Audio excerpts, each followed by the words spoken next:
Jeep XJ video. Today we're going to be installing the MSD coil rail on this 4.0. Anybody that knows about these Jeeps, these coil rails were put in here about 99 to 2000, doing away with the distributor setup. A lot of people don't like it because it is pretty hard to diagnose each individual spark plug if you have a misfire or something like that. And then when they go out, they can be pretty expensive to replace. A lot of people say that this MSD does not really offer any performance. It just offers OEM spec, which I like. Some people say you're just paying the extra money just for red. I think these things are expensive anyway. When I went to O'Reilly's, they quoted me about 160, 170 for it. This thing right here I got from Summit Racing on a deal for 160, and after shipping and taxes, or no, it was free shipping, and after taxes it came out to 170 and some change. So if you've got to spend that anyway, you might as well get some, upgraded thing. And it is a really nice color. Like I said, a lot of people say they're just paying the money for red, but I think it looks cool. These things have great reviews. So yeah, we're gonna be installing this today. I'll take it out of the package whenever I get ready to put the camera down. But I figured you guys would like to see the nice unboxing. So here we go. I will set the camera up in a place that hopefully you guys can see me. The tools that you are going to need for this are I'm using a pair of vice grips. You can use, pliers or whatever. You're going to need to be able to pull these hoses, or not this one, but you'll have to pull the heater core hoses off to be able to get to that a lot easier. Some people don't, but then they're fighting with it, trying to get it around. So I am taking those off. If you're replacing the spark plugs too, obviously you're going to need a spark plug tool. I'm not replacing the spark plugs because I just replaced them, but while I have this off, I'm going to go ahead and pull some spark plugs and check how they're doing. Make sure they're not fouling out. It kind of tells a story of how your engine is doing. And then as far as the coil rail, you are going to need a 13mm socket. It's best if you have more extensions than this. This is just all I happen to have, so I'm going to make it work. So let's get into it. So I forgot to mention, the first and foremost thing you want to do with something like this is obviously disconnect your battery. I have battery quick connects, kind of like the little things on a bicycle. So because I do a lot of work on this Jeep, I am frequently disconnecting the battery. So I sprung for the quick disconnect terminals. They also have a lot of extra terminals on it for me to attach like lights and things. I'm sure you see I have a lot of things running off of my battery. All right, so there we go. Battery's disconnected. I'm gonna set you guys right about here, and hopefully this will be a good, you won't really be able to see me, but you should be able to see the work I'm doing for the most part. So here I'm gonna take the heater core hoses off. Just makes it a lot easier to get in and deal with everything. I'm gonna pull this off here. And be very careful with them, especially the older your vehicle is, they get pretty brittle. And also keep in mind, you will have coolant coming through these hoses. See, there's a little bit of coolant dripping off of mine now. So you pull these off, be mindful of the coolant coming out. It's not a big deal if a little bit spills out. Just try to save it and don't lose your coolant like I just did. Yeah, try to save it. Try not to get it on the serpentine belt also, like I just did. You'll get a lot of squeak. It'll be slipping. It's a good thing I'm really not going to drive a whole lot after I replace this. I'm surprised there's actually that much coolant in there because my heater core has not been working. So I didn't think coolant was actually getting that far, but apparently it is. I guess that can be considered a plus side. This Jeep does a lot of weird stuff. It's really not supposed to.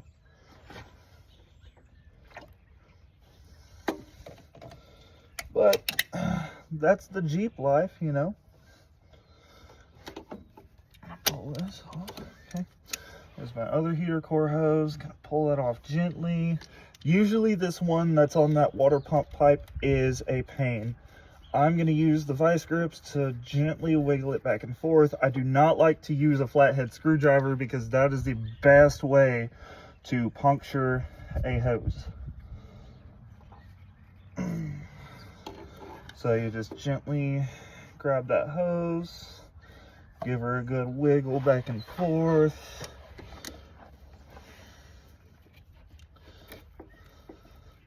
And again, you don't want to apply a lot of force to this because number one, you'll either break this, the little metal piece coming off of the water pump, or you will rip this hose. I know it's kind of a pain. They get stuck pretty easily, but little bit of patience. And also, one more thing to keep in mind, like I just did, careful whenever you get to the end and you're about to pull it off. It'll come off pretty violently if you're not expecting it, and then it'll kind of sling coolant everywhere else. So there we go. We got both our coolant hoses, or not coolant hoses, well, yeah, heater core hoses that carry the coolant are off. I'm gonna grab some paper towels, just dry it up a little bit because I did goof and spilled some.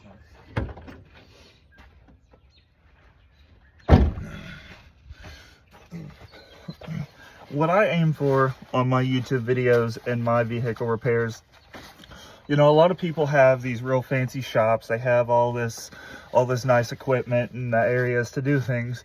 You guys are going to see more of what it takes an average Joe to do these things at home. As you can see, I'm outside.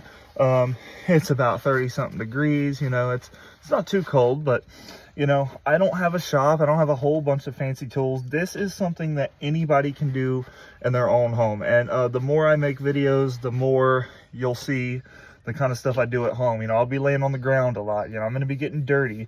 I do wish I had a shop floor to do that on. I have a concrete pad in my backyard that kind of helps with that. But, you know, most of the stuff is just going to be your basic at-home driveway repairs. Alrighty. Kind of routed this wrong. You'll also, you don't have to take off your throttle cables. You don't have to disconnect them from the throttle body, but you will have to kind of pull them off of that clip that's on the valve cover to just move them out of the way. And I'm also gonna, you'll see me here putting this heater core hose in a kind of a different spot just to help get it out of the way a little bit more. And my heater core doesn't work anyway, so I'm honestly not too worried about these hoses. I really should just bypass that thing at this point, you know, give more coolant flow into my engine itself.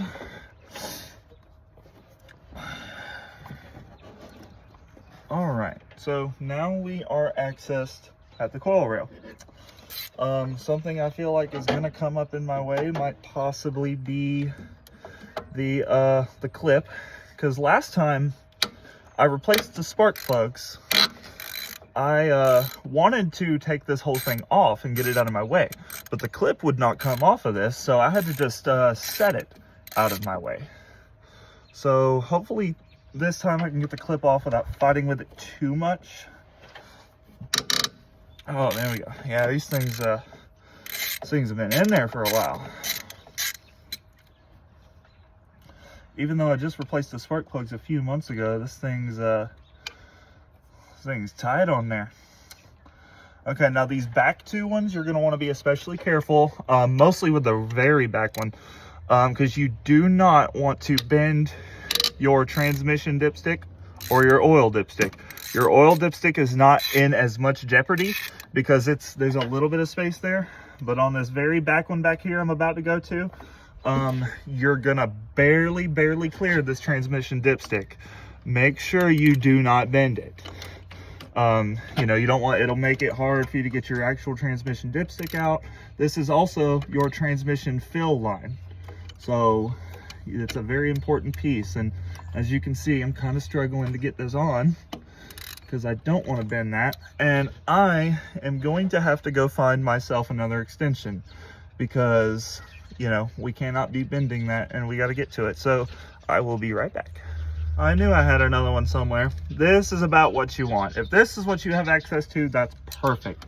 So then this is going to slide right around your transmission dipstick. I think it's going to be better off if you go from the top. Yeah, that'll be much better. Don't try to go from underneath it, go from the top. That's going to be your best option. Because if you go from the bottom, you'll be able to get the socket on, but you're going to strip that bolt, and you don't want to do that. So there we go. Gotten all the bolts. These are going to be, also, if your engine's been running, these are going to be hot. I know that's a very obvious statement, but you know, I just like to mention every little part in my videos, you know, because this is, I know most of you guys are probably going to be, you know, commenting saying, oh man, you know, you missed this, you missed that, you don't know what you're talking about. Hey man, that's fine. Any criticism you guys have, I am open to it. I like constructive criticism, because some of the time I don't know what I'm doing, and that's kind of all cars is not knowing what you're doing until you do know what you're doing. You know what I mean? Everybody is learning every day. I did go to a actual mechanic school for a while. I did not finish, did not get my ASE, unfortunately, but I did have some professional experience.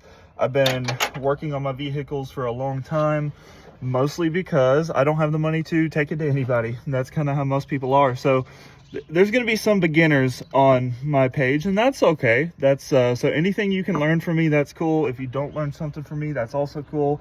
If you get entertained by me, that's also cool. You know, I'm mainly doing this just for fun anyway, you know, just because I enjoy it. I watch all my favorite YouTube videos, you know, people either doing stuff for fun or doing it because they have to.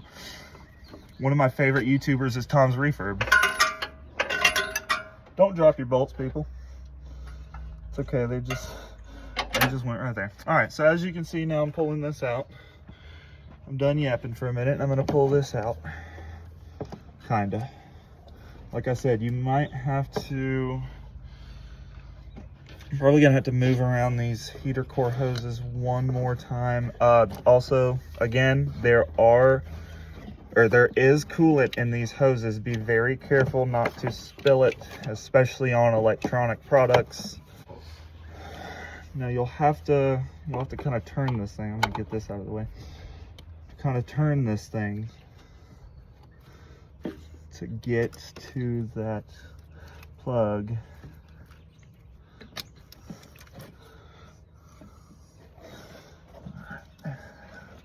Like I said, this could be difficult. It was very hard last time. Oh, there we go. I guess it wasn't all that difficult then, if I got it then. Trying to keep my coolant from spilling. I had some coming out of this hose here. All right, so here is the old coil rail. 25 years old, almost 26 years old, all crusty, all dirty. It doesn't look terrible, to be honest. And there goes it spraying coolant again. That's a little weird. Yeah, it doesn't look terrible, to be honest. But replacements are always good, especially if they crack, stuff like that. I am gonna keep this, actually, because I know it's not bad yet. You know, it's something that definitely needs to be replaced. I'm having a cylinder 1 misfire, which is 100% more a fuel issue. I'm going to be replacing my fuel injectors at some point too. But since this isn't terrible, I'm going to clean it up and keep it on my spare parts shelf. And then, like I said, right now I'm about to check out the spark plugs, you know, see the story that they have to tell about the engine health, and you know, we'll go from there.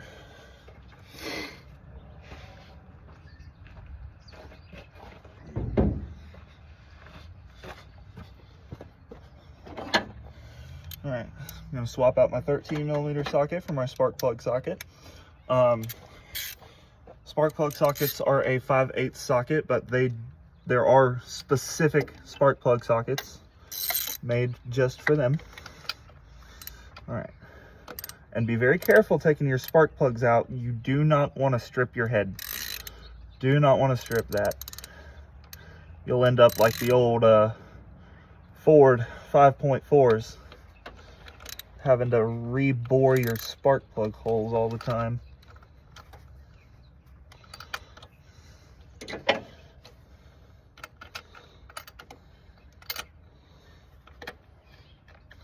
All right, put that lock down in there.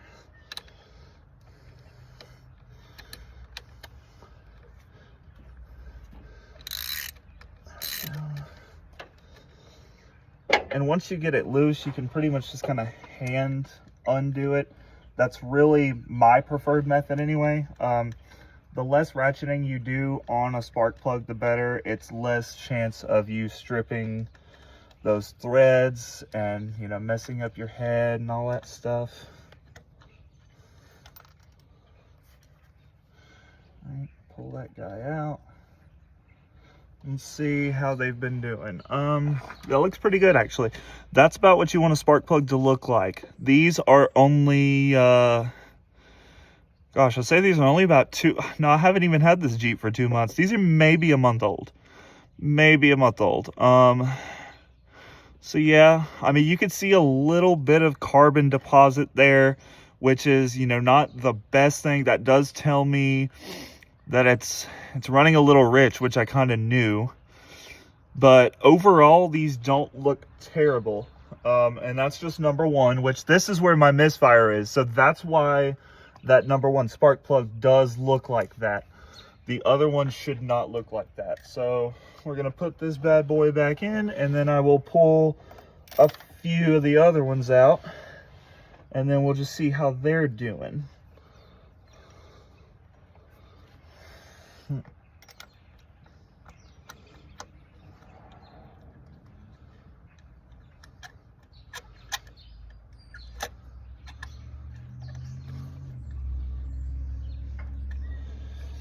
And you know, some people might want to talk about torque spec this, torque spec that.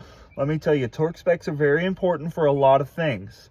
You know, head bolts, engine rebuilding, all that kind of good stuff.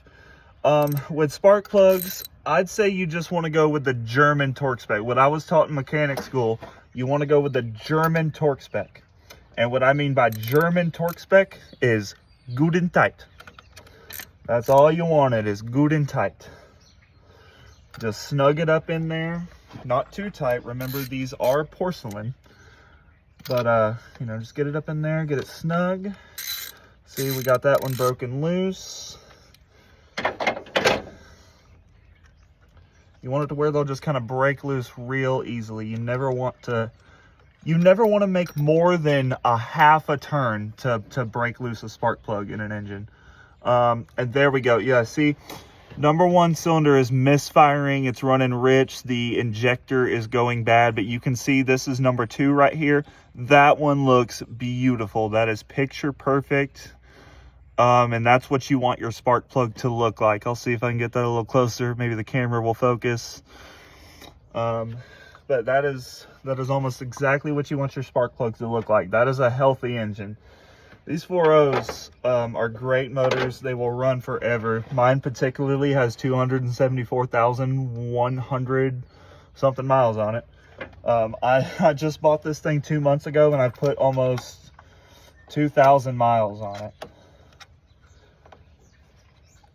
I have done quite a bit of this. I really wish I would have gotten to do more YouTube videos of all the stuff that I've done to this thing. I've wanted to do videos for a long time now.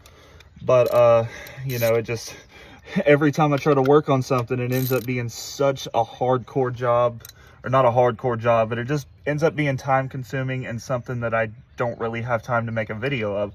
Like, my steering components, I'll show you guys that, probably in another video. I need to save my content to make separate videos. So if you guys want to see my steering setup, I'll go over that in another video, because I do have to grease the tie rods anyway. So, you know, that'll be another thing. If you want to see that, you know, stay on the channel, stick around. I'm going to go grab that MSD ignition coil, and we'll slap that bad boy in, and we'll go from there. I'm going to wipe my hands off a little bit with some wet rags, because I don't want to get grease all over that pretty red coil. And look at this, people.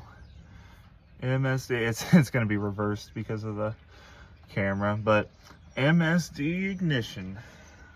Even already got their stickers up there. They also come with dielectric grease in there. It's, you know, grease that can carry electric current, you know, helps it helps smooth things out, but also not mess up your electrical components. The stuff is amazing. If you guys did not know, if you're doing a lot of electrical stuff, especially with like pigtails and plugs like this, you're gonna want dielectric grease.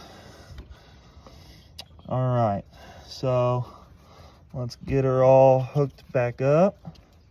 Snap that in there. There we go. Make sure you keep pushing till you hear that click. Okay, and then let's move her back. She's getting stuck on something. Oh, there we go. Move it back, line them all up with the spark plugs, the black plug. This thing pretty much looks just like a normal coil pack. Like, you got all your separate boots and all that stuff, but it's just one big rail instead. It's just something Jeep decided to do. They thought it was a good idea. Let's see. Make sure these are all lining up good. And I got the rail in. Now we're just gonna bolt it in. Put your 13mm bolts back in, get them all lined up. Get a good feel for where they're supposed to go. Sometimes they don't wanna go back in just right. If you wanted to, you could also put some anti-seize on these, just in case you have to take this out again for any reason. I'm not, just because I don't think you need to. As you can hear, they kind of were squeaking. It kind of wanted me to put some anti-seize on it the way that they were coming out, but I do not plan on taking this out again for a while, so I'm just going to leave it. Get all your bolts back in here. They might not want to line right back up all the way. You gotta just move that coil around until they find their sweet spot. Right. There we go.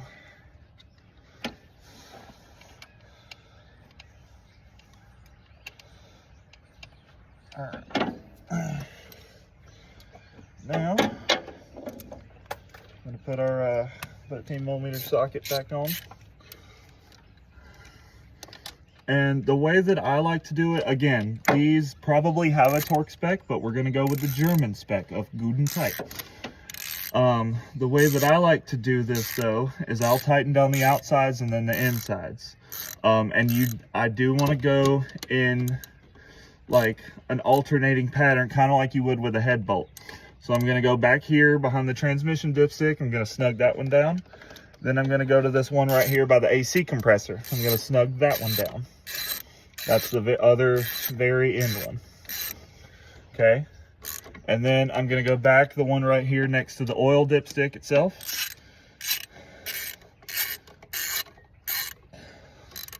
Okay, snug that down. And then we're gonna go to the second to first one over here, the other one by the AC compressor, right next to the AC lines. So I'm gonna snug that down. Okay, and then I'm gonna go back across them just one more time in the same pattern, just for a last good snug. Okay, that one back there, this one up here, this one back here, and this one right here. All right, the coil rail is in. This thing looks awesome.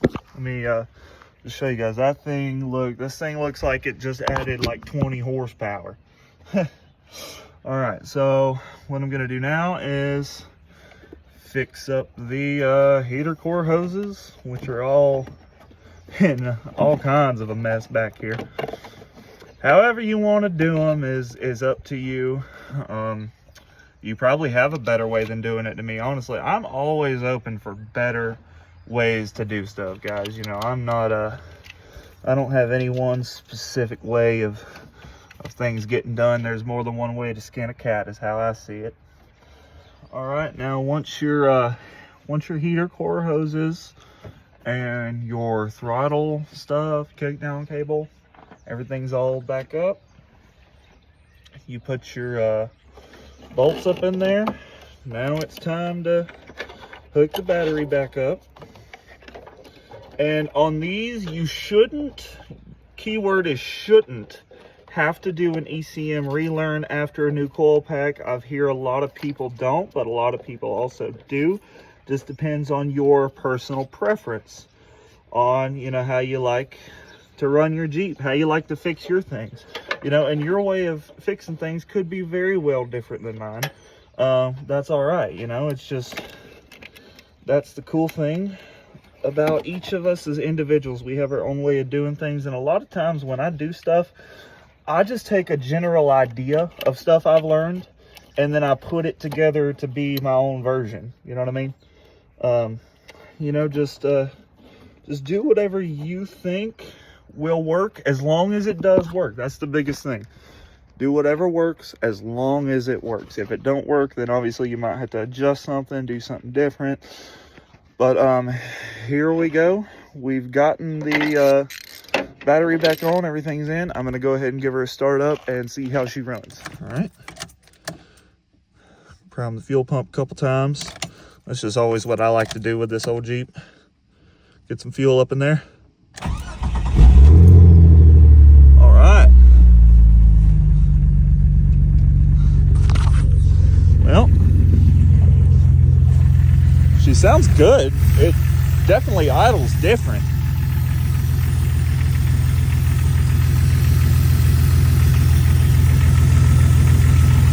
Huh.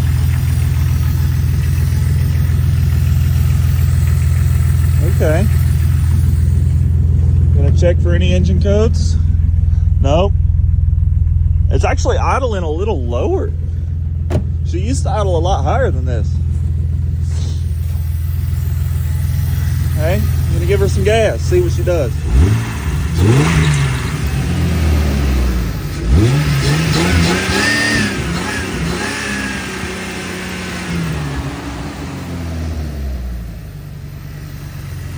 Oh yeah, boy. She sounds really good. I don't think I've ever heard this Jeep idle this good. Oh, also, yeah, if y'all don't know, fix me again. I'm always down here fixing this XJ. She looks good, man. She's running good. You know, let's go check again for codes. No codes. That's awesome. A lot of times with these Jeeps, you'll get a code. I can't remember what the code is off the top of my head, but you will get a code for new parts. Like, it's literally the Jeep saying, hey, something's going on. I notice that we have new parts. You know what's going on? So yeah, and then that's when an ECM relearn will be required, as if, you know, stuff like that's going on, because clearing the codes with the code reader is not going to be enough. The codes are going to keep coming back consistently if you don't let the ECM relearn itself. And you also are going to have to, you know, let it go through a few drive cycles. I know I told myself I wasn't going to be driving it for a little bit because I spilled coolant all over my serpentine belt, but it's not. It looks like it's not slipping. It's already evaporated and burned off by now. So yeah, you are gonna have to, or should, whatever your preference is, take this thing on a few test drives and let it learn that new coil rail. You know, I always like to do that. That is my personal preference. Some people say that you don't have to do that if you're installing what should be OEM parts. Then the Jeep should know that that's what it came with. But just to be on the safe side, I want this thing to, number one, I want to drive it, and I just want to enjoy my Jeep. I love this thing. You know, as shitboxy as she may be, this is absolutely one of the most favorite vehicles I've ever owned. And as you can see, I'm already repping MSD ignition. We got those on there. You know, halfway through a paint job. This is International Harvester Red, by the way. This is literal tractor paint. You know, tractor paint for a tractor motor. I also run tractor oil in there. This right here, I'll show you. Rotella diesel oil. This is the best stuff you can ever put in these old 4.0s.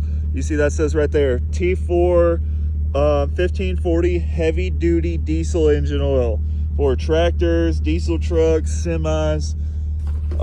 This stuff is amazing, you know, because most people run, you know, 1540, 1040, the thicker oil anyway in these motors, but I just like to run the diesel stuff because it's got the good additives that these motors need. So yeah, I guess that's enough talking, guys. I'm gonna shut this hood. I'm gonna take it for a drive, and I will take you guys along for the ride with me. So we'll see how she does. All right, let's go on that ride. Hopefully you guys can hear me too. I just had to disconnect from my radio. And I actually have a phone mount here so you guys can see me pretty good. All right, let's go with her. I mean, I can already tell right off the bat she's running better. I still have that issue with like you guys saw with the #1 spark plug. I'm fouling, having some carbon buildup because of it running rich. I think I got a leaky fuel injector right there, but just coil rail already has made her better.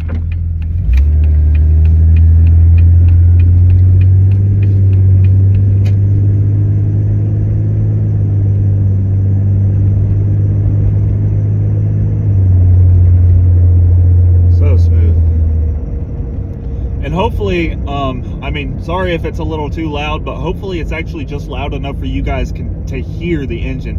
Personally, that's why I like loud vehicles. I mean, obviously I think it sounds good.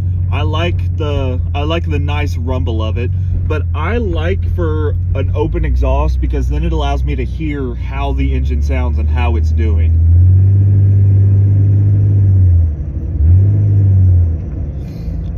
It makes all the difference to me to be able to hear my engine, talk to my engine, if you will, know what it's going through and what's going on. That's honestly, I think, how you make yourself the best mechanic you can be. Whether it be a backyard mechanic or if you're a professional mechanic, the best thing you can do for yourself is be an engine whisperer. Talk to the engine. Actually listen to the engine more than you talk.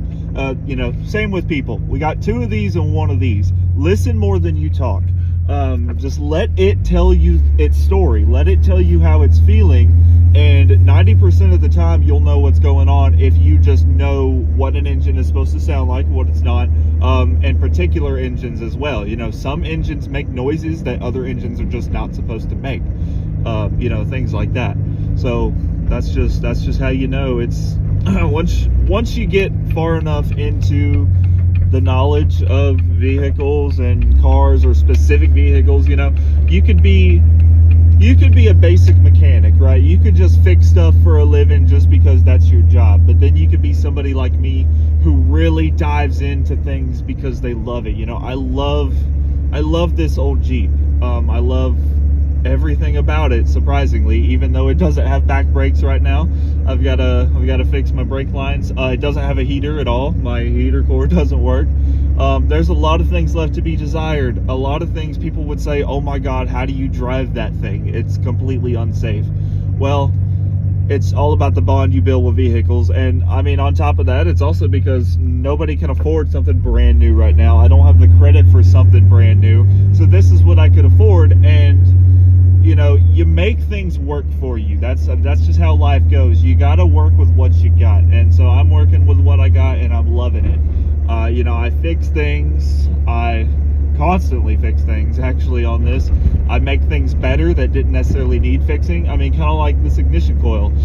I don't necessarily think it needed one. You know, that's the reason why I'm keeping the old one. You know, I still think the old one is good if I need it as a backup. You know, you would know if those things were going out. So I don't think it necessarily needed one. But still, with it being almost 26 years old, it probably was well due for an upgrade. And people may say that these MSD coils aren't, you know, much of an upgrade from OEM. But see, I think that's the key word, is they aren't much of an upgrade. I mean, obviously, they're not going to be something extravagantly different, some crazy horsepower addition. But honestly, at their price point and because of their brand, you know, MSD's a good brand. Jegs and Summit Racing both sell the part. So I don't think it would be just basic OEM, you know, under all those conditions, and especially considering who sells it. It may not be much better than OEM, but it's better than OEM. Like, you know, I can tell that right now just by you know, the driving patterns and stuff. The way she's running is just amazing. Listen to it.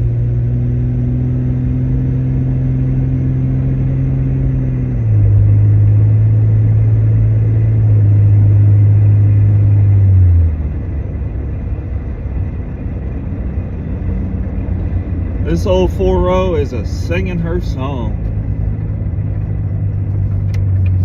She's just singing her songs.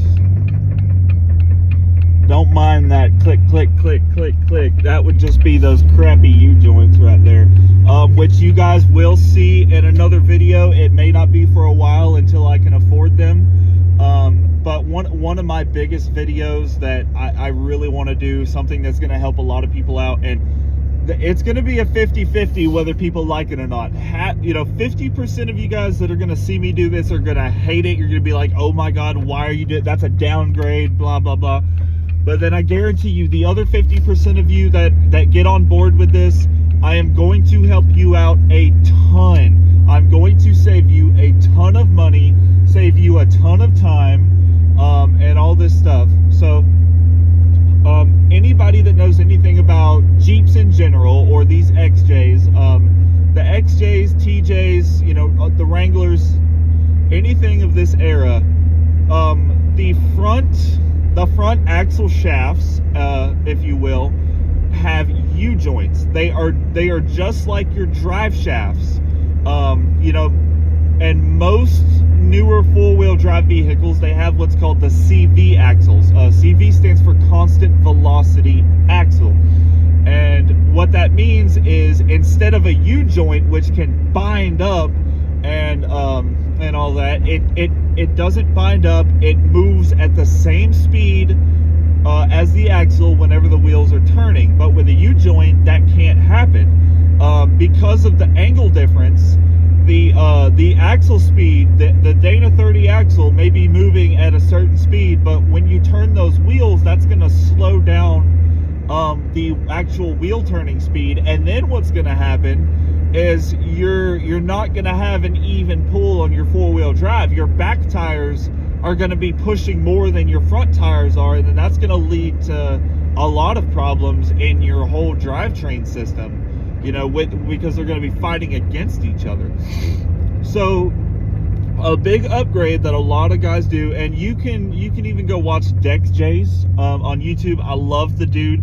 He really knows what he's talking about. I mean, when a man has over 500 of a certain vehicle sitting in a yard, I would trust that dude just as much as I trust the people that built them in the factory. I mean, he really knows his stuff. He's rebuilt thousands of them. He trail rides thousands of them. I mean, he knows what he's doing. And one thing that he pinpointed on is you can swap out these stupid U-joint axles for CV axles, but you have to get them out of a 1995 to a 1998 Grand Cherokee. See, this one, the XJ is just a Cherokee, but you have to go to a parts store and you have to ask for the CV axles from a Grand Cherokee, aka a ZJ. Now it has to be the specific year, like 90, I'm pretty sure it's before 95, but from 95 to 98, 98's the last year that they did it. You have to get them out of that model, the ZJ, because the ones that came in the WJ, which were the 98 to like 2004 Grand Cherokees, those were just a little bit too long. Like, the axle shaft is too long for it to actually fit in there. They all have Dana 30s, but they were just slightly different after 1998. So that's what you're looking for. Pre-98 Grand Cherokee ZJ CV axles. You can go to O'Reilly's and you can pick them up for about $100. Like the longer axle, surprisingly, is cheaper. The longer one is about $108 last I checked, and this is in December of 2025, just in case anybody's wondering how the market is right now. 108 for the longer shafted axle, and then 122 for the shorter shafted axle. That is really funny how the shorter one is more expensive than the long one, but I think it's just about demand. Like, I think people break the shorter ones a lot more, I guess. So you can go pick those up, and they are a lifetime warranty.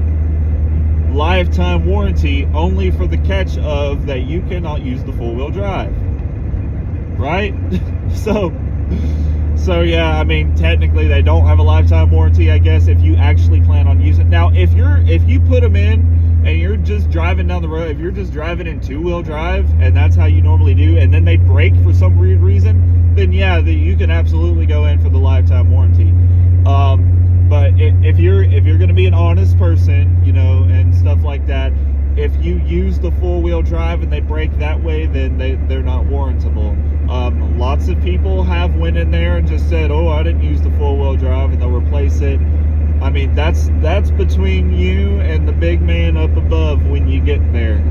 But for most honest people, you know, if you break it in four-wheel drive, then you're out of luck. But if something happens and you actually genuinely have not used four-wheel drive, then yes, they're lifetime warranty. Detroit Axle also has a set for a lifetime warranty. They're only $126 for the pair of both of them. It's just, that's such a big price difference. I'm not sure. I haven't read any reviews of how much better either one is than the other. Also, getting back to the actual drive of the MSD coil, I know I'm spilling the beans on a whole nother video that I'm gonna do. I'm just really excited about that because that's a big upgrade to these Jeeps that a lot of people do. But back to the actual reason why I'm doing this video. This thing's running great. I'm taking it on my main highway now.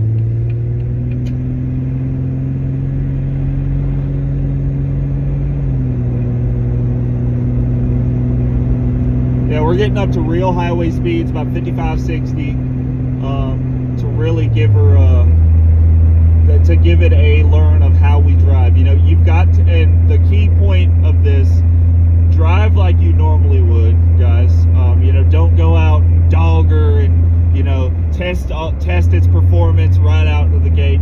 You have to drive like you normally would, so that way it can learn your driving patterns.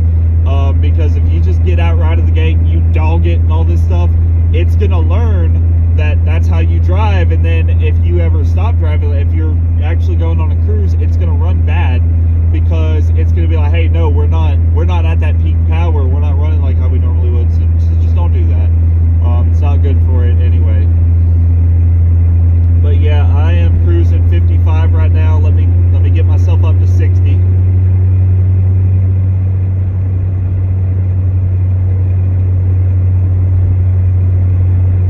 Okay, we're doing real good. We're doing real good. I also have to run the gas out of my tank because I'm trying to put some fuel injector cleaner in it. So I had to do this drive anyway, to be honest with you. We're just cruising along, guys. Thank you for being with me. Also, I know I kind of ramble a lot. I'm probably not going to be your favorite automotive YouTuber, and that's okay. I'm not aiming to be. I'm aiming to teach people a select few things if it gets to them, if it does help them, and I'm aiming to have fun myself. And right now, in this moment, driving my beautiful Jeep XJ, passing another Jeep owner right now, giving him the Jeep wave, driving my own XJ, doing this YouTube thing, just sitting here having a nice conversation with you guys while I drive the vehicle I love, is a very pleasant experience. So that's all I'm thankful for. So, but I will say though, if you guys do like this content, if you're down to hang out with me some more, hit that subscribe button, hit the like button. You know, it helps out a lot. But just know this also isn't like, I'm not trying to monetize a whole lot. If I make money, that's cool. I'm not gonna say no to it. Nobody's gonna say no to money. But I'm not pressuring you guys for any kind of donations. I'm not doing this for the monetary value. I have a full-time job that I love. You know, this is just my side thing, just for fun.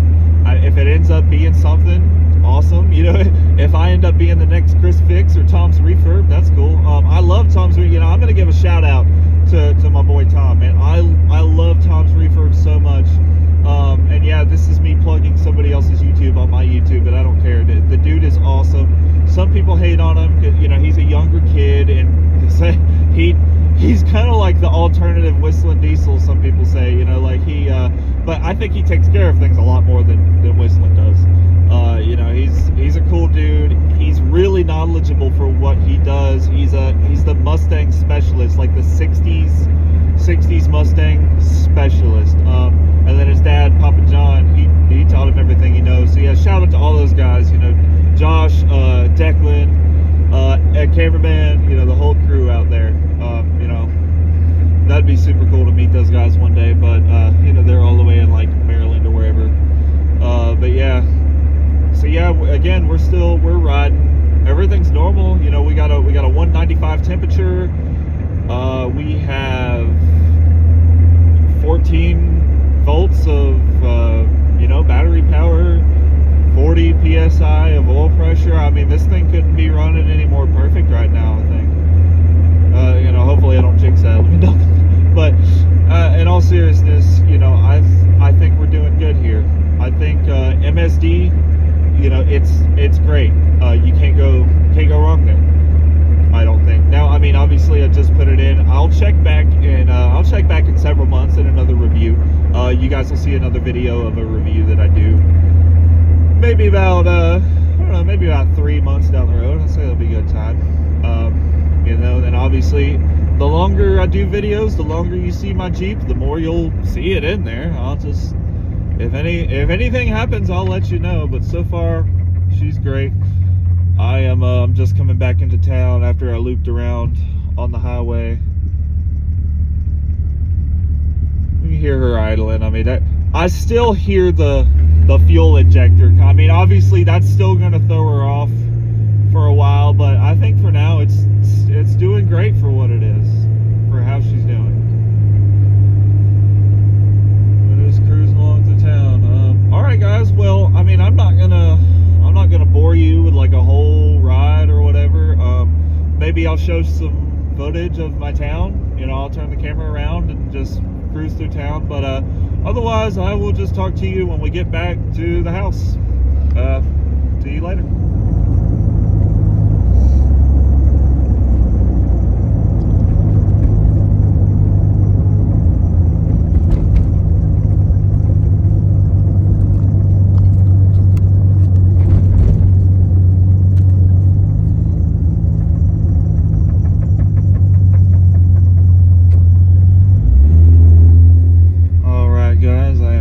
Back up.